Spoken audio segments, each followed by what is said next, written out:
Welcome to the in-game menu framework basic tutorial. Now I will show you how to add a custom menu item and add custom functionality to it. So to start, we're going to enable this game object which displays the in-game menu. We're going to use the in-game menu to add functionality because it is the easiest way to do this. Now to do this, we'll just duplicate one of the items in the menu. Let's rename it to my menu item. Alright, so as we can see, the horizontal layout group in the in-game menu, make sure that these items are well aligned and padded. Let's open up the in-game menu controller script. This script controls the behavior of the in-game menu. Scroll down to the onItemSelected function, which is being invoked each time a user presses one of the menu items. A selected item integer denotes which item was selected, so what we have to do is add an if the selected item is equal to 3, our functionality goes here. So let's say we want to open up another menu when that item is selected. For this case, let's use a simple menu. First, we have to obtain a reference to the simple menu prefab, so let's make a game object. Simple menu prefab. We will obtain it from the canvas controller. The canvas controller is a singleton, which means we access it through its instance. It has an elements array which contains all of the menus that we could use. The menu we are looking for is called a simple menu. Now we need to instantiate this menu prefab, and we need an object which is going to be the instance of the menu. So game object simple menu instance equals canvas controller again, instance, open menu. The menu we'll be opening is the simple menu prefab. It is not a submenu. And the final thing we need to do is access its controller. The controller controls most of the functions of the menu and allows us to customize it. The simple menu controller, called menu controller, is simply obtained by accessing the simple menu instances component.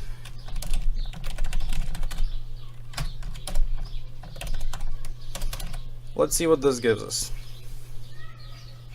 Disable the menu again, because it is disabled by default.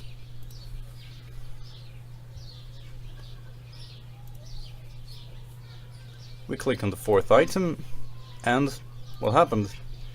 The menu is in the example scene, but it is not shown. What happened is that we instantiated our menu outside of the screen. The simple menu is a special case of a menu, but its anchor is being forced onto the lower left corner of the screen. So to remedy that, what we have to do is use the canvas controller's other function of opening menus, open menu at position. The position is received as a screen position, so that means we will give it a new vector 2, screen width /2, and half of the screen height as well.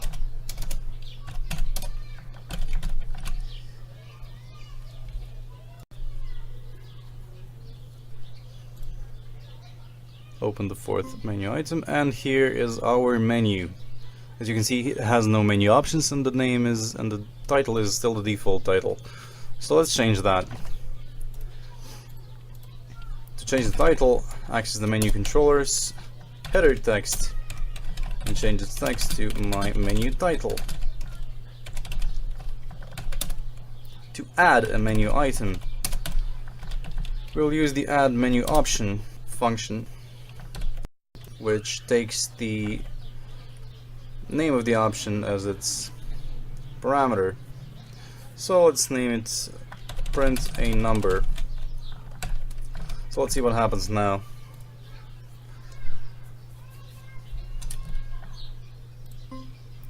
Here is our menu with our new title and our new option, which is highlighted in blue because it is the only option that it is selected. However, once we click this option, nothing happens. So let's add a listener.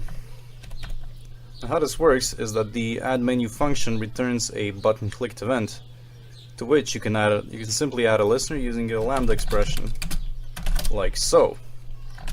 Now everything that happens between these brackets is what gets executed once the option is selected. So if we want to print a number here, we will say debug.log printing a number. Now that we try this in the game, we can see that once we click print a number, it appears in the console below. However, let's say that by clicking the print a number menu item, we wish to open another menu. So how are we going to do that? The other menu is going to be a child of the simple menu we have opened. That meaning it will be a submenu. So first of all, let's obtain a reference to the prefab, like we did just before.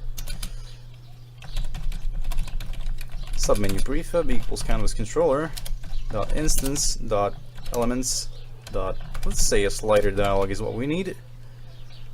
Now to open a submenu of a menu, instantiate it as the menu controller's submenu game object. So this is a reference to the submenu. This affects the behavior of the menu when it is closed. This is why it is important to use the submenu game object when opening a submenu to an object. So canvas controller again, instance, open menu. We are opening the submenu prefab, and it is a submenu this time, so we pass it true.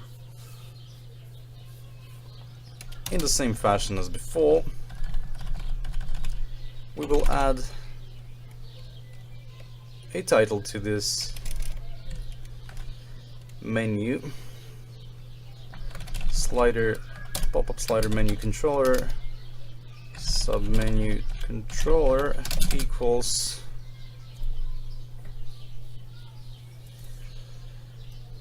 menu.submenu.get component pop-up slider menu controller. So now that we have the reference to the submenu controller, we can change its header text just like we did before. Select an amount, and let's say we want to change the amount slider max value equals 20, for example. So let's see what that gives us.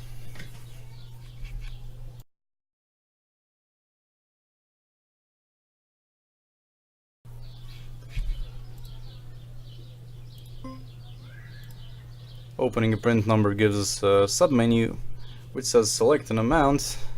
It still has no info text, but it can select an amount of up to 20. These buttons just close the menu and didn't do anything yet, so let's fix that. Another thing we want to add here is a submenu controller info text. Let's make it say select a number to print. So what happens when we click accept submenu controller, accept button, on click, add listener, just like we did before with the menu.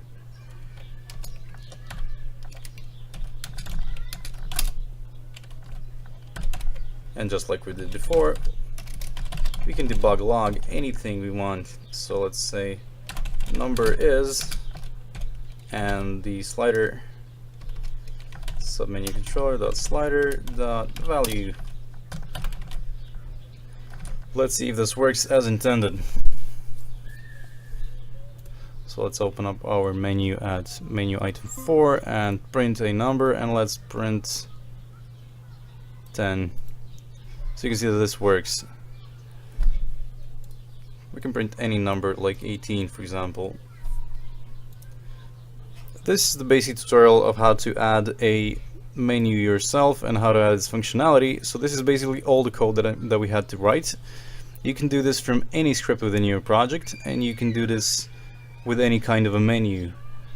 You can access all of the menus through the elements array, and you can open any menu with the open menu add position or the open menu function. This is all you need to know for the basics of using the in-game menu framework.